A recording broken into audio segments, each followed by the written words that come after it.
നമസ്കാരം. ഇന്ന് എളുപ്പത്തിലൊരു ചട്നി റെഡിയാക്കാം. ഇഡ്ഡലിക്കും ദോശേൻ്റെ കൂടെയെല്ലാം കഴിക്കാൻ വേണ്ടി ആദ്യം തന്നെ ഒരു പാൻ അടുപ്പത്ത് വെച്ച് 1 ടേബിൾ സ്പൂൺ വെളിച്ചെണ്ണ, 3 വറ്റൽമുളക് ഇട്ട് ഇനി കുറച്ച് തേങ്ങ ചിരവിയതും ചേർത്ത് ഒന്ന് ഇളക്കി കൊടുക്കാം.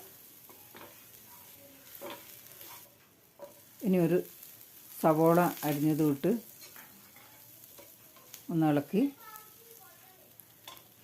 ഒന്നും വേണ്ട, ഒന്ന് വാടി കിട്ടിയാൽ മതി. കുറച്ച് വെളുത്തുള്ളിൻ്റെ അല്ലിയും ഇട്ട് ഒരു തക്കാളി അരിഞ്ഞതും ചേർത്ത് ഒന്ന് ഇളക്കി കൊടുക്കാം.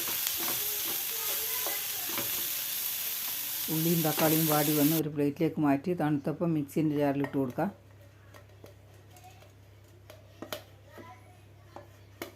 നല്ല രുചിയുള്ള ചട്നിയാണ് ഇത്. നിലക്കടല വറുത്ത് തോല് കളഞ്ഞത് അതും ഇട്ട് കൊടുത്ത് കുറച്ച് ആവശ്യത്തിന് ഉപ്പും ചേർത്ത് വെള്ളം ഒഴിച്ച് നല്ലപോലെ അരച്ചെടുത്ത് ഇനി ഒരു ബൗളിലേക്ക് ഒഴിച്ച് കൊടുക്കാം.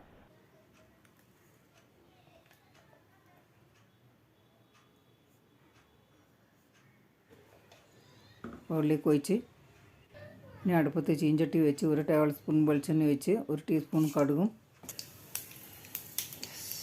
പൊട്ടി വരുമ്പോൾ 2-3 വറ്റൽമുളകും കുറച്ച് കരിവേപ്പില ഇട്ട് ഒന്ന് ഇളക്കി ഇനി ചട്നിയിലേക്ക് ഒഴിച്ച് കൊടുക്കാം. ഈ ചട്നി ഇഷ്ടപ്പെട്ടാൽ ലൈക്ക്, ഷെയർ, കമൻറ്റ്, സബ്സ്ക്രൈബ് ചെയ്യണേ.